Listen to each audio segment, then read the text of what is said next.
আমাকে বলা হয়েছিল যে আমি গাড়িতে উঠলে আমাকে একটা অজ্ঞাত স্থানে নিয়ে যাওয়া হবে। আমি উঠে আমার শুধু ড্রাইভারকে বলছি যে যেখানে মানুষ যাচ্ছে সেখানে যাবো, ওই ফ্লাইওভারের উপরে উঠবো না। সবচেয়ে বড় কথা, আমি যখন বন্দী ছিলাম, আমার ছোট বোন রেহানা, সে রাজনীতি করে না, সামনে নেই, কিন্তু সে অসাধ্য সাধন করতে পারে।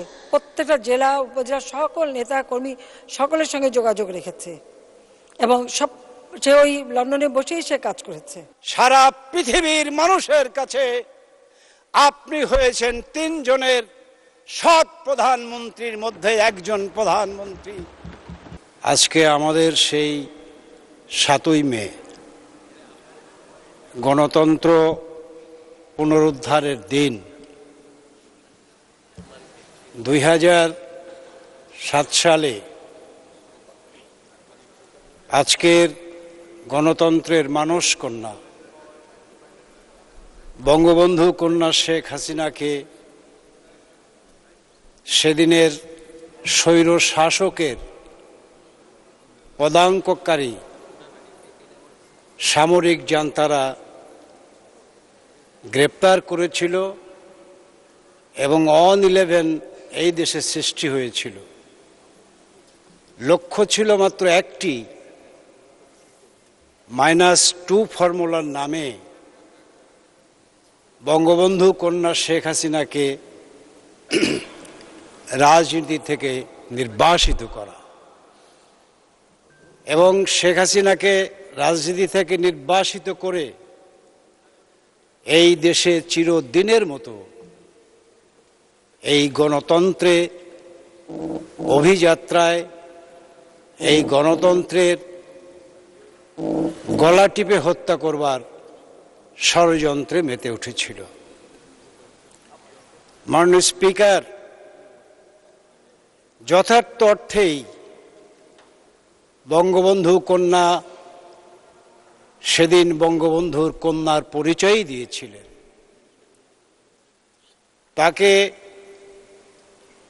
বিদেশ থেকে বাংলাদেশের মাটিতে আসবার জন্যে নানা ধরনের বাধা প্রদান করা হয়েছিল এবং তিনি যাতে দেশে আসতে না পারেন সেই জন্য সমস্ত এয়ারলাইন্সকে বলা হয়েছিল তাকে যেন টিকিট দেওয়া না হয়, তিনি যেন ফেরত না আসতে পারেন। কিন্তু বাংলার লক্ষ কোটি মানুষের হৃদয়ে যেই শেখ হাসিনার স্থান,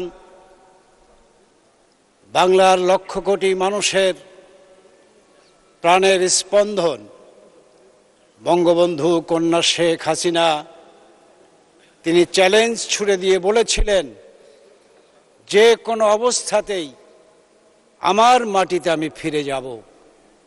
পৃথিবীর এমন কোনো শক্তি নাই যেই শক্তি আমার দেশে আমার যাবার যাত্রা বন্ধ করতে পারে। সেদিন তিনি আমাদের সাহসিকা জননী হিসাবেই আমাদের এই জন্মভূমিতে ফেরত এসেছিলেন এবং ফেরত এসে সেই অন-11-এর প্রবক্তা যারা ছিল, যারা তাকে রাজনীতি থেকে নির্বাসিত করতে চেয়েছিল, তাদেরকে তিনি বলেছিলেন যে আমি শেখ হাসিনা বঙ্গবন্ধুর কন্যা সারা জীবন বঙ্গবন্ধুর পাশে থেকে, বঙ্গবন্ধুর কাছে থেকে বঙ্গবন্ধুর সকল সাহসী উচ্চারণ আমি বুকে ধারণ করেছি এবং সেই সাহসী উচ্চারণ আমার জীবন থাকতে আমি বন্ধ করব না। তোমরা আমাকে গ্রেফতার করতে পারো, তোমরা আমাকে জেলে নিতে পারো, জুলুম করতে পারো, কিন্তু যেই বাংলার মানুষের জন্যে আমার বাবা সারা জীবন লড়াই সংগ্রাম করে গিয়েছে, কারাগারের অন্ধকার প্রকোষ্ঠে তার জীবনের দীর্ঘ 13 বছর কাটিয়েছে, তার কন্যা হিসাবে আমি বলতে চাই, প্রয়োজনে আমি আমার বাবার মতোই কারাগারে যাব, তবু এই দেশের মানুষকে গণতন্ত্র থেকে তোমরা কেউ বঞ্চিত করতে পারবে না, আমি তা হতে দেব না। তাই মাননীয় স্পিকার, এই দিনটিকে আমরা গণতন্ত্র পুনরুদ্ধারের দিন হিসেবে বাঙালি জাতির হৃদয় পটে সারা জীবন বেঁচে থাকবে। আমি তাই আজকে এই মহান সংসদে দাঁড়িয়ে আমাদের প্রিয় নেত্রী বঙ্গবন্ধু কন্যা শেখ হাসিনা, যাকে ঘিরে আজ বাংলার প্রতিটি মানুষ, যাকে ঘিরে আজ বাংলার প্রতিটি ঘর তাদের শেষ ঠিকানা মনে করে, আল্লাহ পাক রব্বুল আলামিনের দরবারে ফরিয়াদ করে বলে, তুমি তাকে দীর্ঘ জীবন দান করো, দীর্ঘ হায়াত দান করো, দীর্ঘ শক্তি দাও, যেই শক্তি সাহস দিয়ে এই বাংলাদেশকে বঙ্গবন্ধুর সেই স্বপ্নের কাঙ্ক্ষিত বাংলাদেশে পরিণত করে যেতে পারে। মাননীয় স্পিকার, তাই আজকে আমাদের প্রিয় নেত্রী, এই সংসদের মহান নেতা, এই বাংলাদেশের মাননীয় প্রধানমন্ত্রী বঙ্গবন্ধু কন্যা শেখ হাসিনাকে উদ্দেশ্য করে বলতে চাই, সেদিন তুমি ছিলে বলেই, সেদিন তুমি ওদের চোখ রাঙানির সামনে পাল্টা চোখ রাঙিয়ে এই বাংলাদেশের মানুষের অধিকারের কথা বলেছিলে বলেই আজ গণতন্ত্র এই দেশে আছে। আজকে বাংলার মানুষ তাদের হৃদয়ের সকল ভালোবাসা নিংড়িয়ে বঙ্গবন্ধু কন্যা তোমাকে পরপর চারবার নির্বাচিত করেছে, সর্বমোট পঞ্চমবারের মতো বাংলাদেশের মানুষের প্রধানমন্ত্রী হয়েছ। আজকে ওরা ওদের জায়গায় হারিয়ে গেছে, আজকে ওরা ওদের জায়গায় সেই ইতিহাসের নিকৃষ্টতম জায়গায় ওদের জায়গা হয়েছে। আর বঙ্গবন্ধু কন্যা শেখ হাসিনা আজকে শুধু বাংলাদেশের এই চৌহদ্দি পেরিয়ে নয়, সারা পৃথিবীর মানুষের কাছে আপনি হয়েছেন তিনজনের সৎ প্রধানমন্ত্রীর মধ্যে একজন প্রধানমন্ত্রী। আজ সারা বাংলাদেশের মানুষ তো বটেই, সারা পৃথিবীর মানুষ আজকে আপনাকে শ্রদ্ধা করে, আজ তারা বিশ্বনন্দিত নেত্রী হিসাবে আপনাকে স্বীকৃতি দেয়। তাই আজকে বলবো যে এই 7ই মে এই জাতি কোনোদিন ভুলবে না। যারা সেদিন ষড়যন্ত্র করেছিল ওরা আর কোনোদিন এই বাংলার মাটিতে ফেরত আসতে পারবে না। এই বাংলার মাটিতে কোনো অজুহাতেই অন্ধকার গলিপথ দিয়ে আর কেউ ক্ষমতায় আসবার স্বপ্ন দেখতে পারবে না, সেই পথ রুদ্ধ হয়ে যাবে।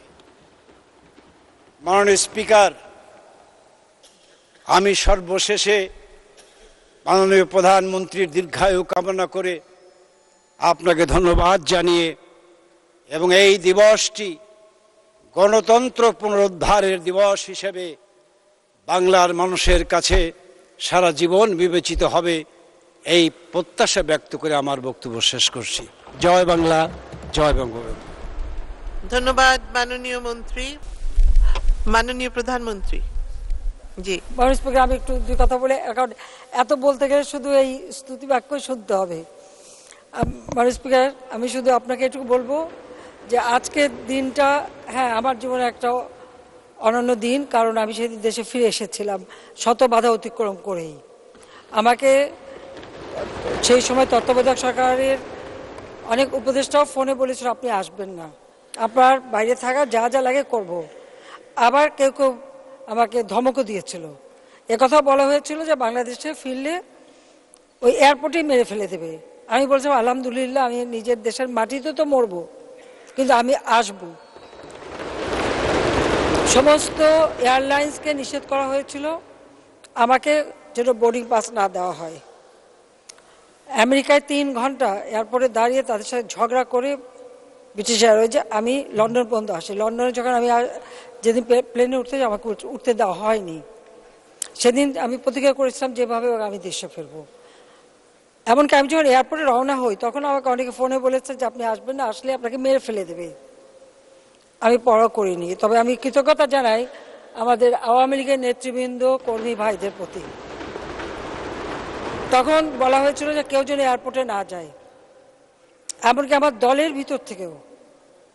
তখন দলে যিনি সেক্রেটারি ছিলেন তিনি সবাইকে বলে দিয়েছেন কেউ এয়ারপোর্টে গেলে তাকে বহিষ্কার করা হবে। কয়েকজনের নাম নির্দিষ্ট করা ছিল। আর আমাদের নেতাকর্মী কেউ রাস্তায় থাকতে পারবে না।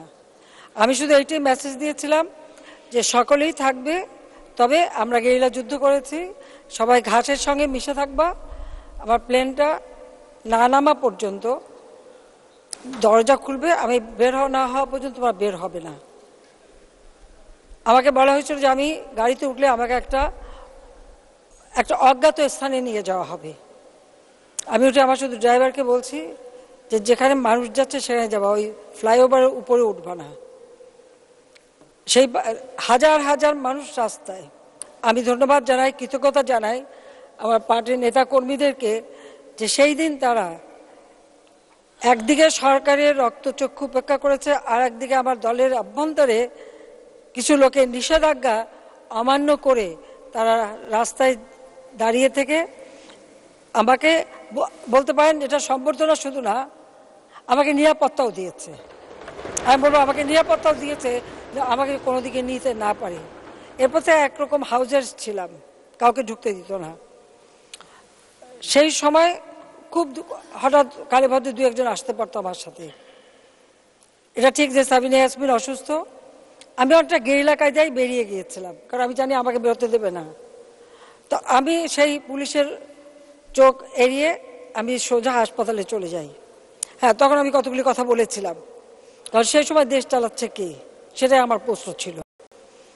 যা হোক, অত কথা বলার সময় নেই। আমি শুধু এটুকু বলবো যে সেদিন আমি খুব কড়া কথা কিছু বলেই তার পরদিন সকালেই পুলিশ হাজির, আর্মি হাজির, এবং আমাকে গ্রেপ্তার করে।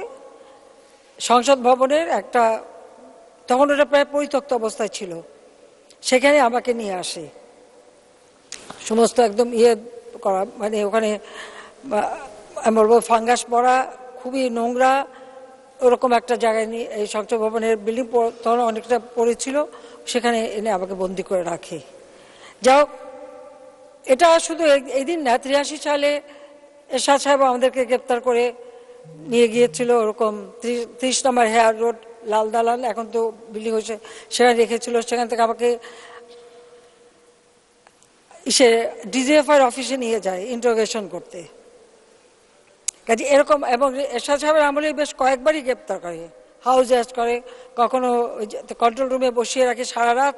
আমি মতি আপা, সাহার আপা আজকে নেই, আমাদের 3 জনকে একসাথে নিয়ে যায়। তো এরকম বারবার গ্রেপ্তারও হয়েছি, অনেক বাধা, সরাসরি গুলি, বোমা, গ্রেনেড সব কিছু অতিক্রম করেই আজকে এখানে এসে জনগণের সেবা করতে পারছি। সেই জন্য আমি শুধু দাঁড়িয়েছি বাংলাদেশের জনগণের প্রতি আমার কৃতজ্ঞতা জানাতে আমার দলের নেতা কর্মী আজকে অনেকেই বেঁচে নাই, তারা সব কিছু রক্তচক্ষু উপেক্ষা করে, এবং সাধারণ জনগণ তারা সেই দিন যে গিয়েছিলেন, যার জন্য আমি দেশে ফিরে আসতে পেরেছি, এবং আমি প্রতিজ্ঞা করেছি আমি ফিরে আসবই। তো আমি সেভাবে আসছি। 17ই মে ওইভাবে এসেছিলাম প্রায় 6 বছর পর, আর 7ই মে এসেছিলাম 2007 সালে। যাই হোক, আমি সবার প্রতি কৃতজ্ঞতা জানাই, এবং আজকে দিনে আমি জাতির পিতা বঙ্গবন্ধু শেখ মুজিবের প্রতি শ্রদ্ধা জানাই। এটুকু বলবো যে বাবা মা আমাদেরকে শিখিয়েছেন সাহসের সাথে এগিয়ে চলা, এবং সেই সাহসের সাথে এগিয়ে চলে জনগণের জন্য কাজ করা, এবং সেটা আমি করে যাচ্ছি। এবং এর জন্য আমার দেশবাসীর প্রতি আমার কৃতজ্ঞতা জানাতে আমি উঠেছি, যে আমি আমার দেশের মানুষের প্রতি আমার কৃতজ্ঞতা জানাই যে আমার আর কিছুই ছিল না, বাবা মা ভাই সব হারিয়ে একমাত্র দেশের মানুষই আমার একমাত্র শক্তি এবং প্রেরণা। আমি সেই শক্তি নিয়েই এগিয়ে যাচ্ছি, এবং বাংলাদেশ এগিয়ে যাচ্ছে, বাংলাদেশ এগিয়ে যাবে, এটাই আমার কথা। বাংলাদেশ এগিয়ে যাবে, বাংলাদেশকে জাতির পিতার স্বপ্নে বাংলাদেশ করব।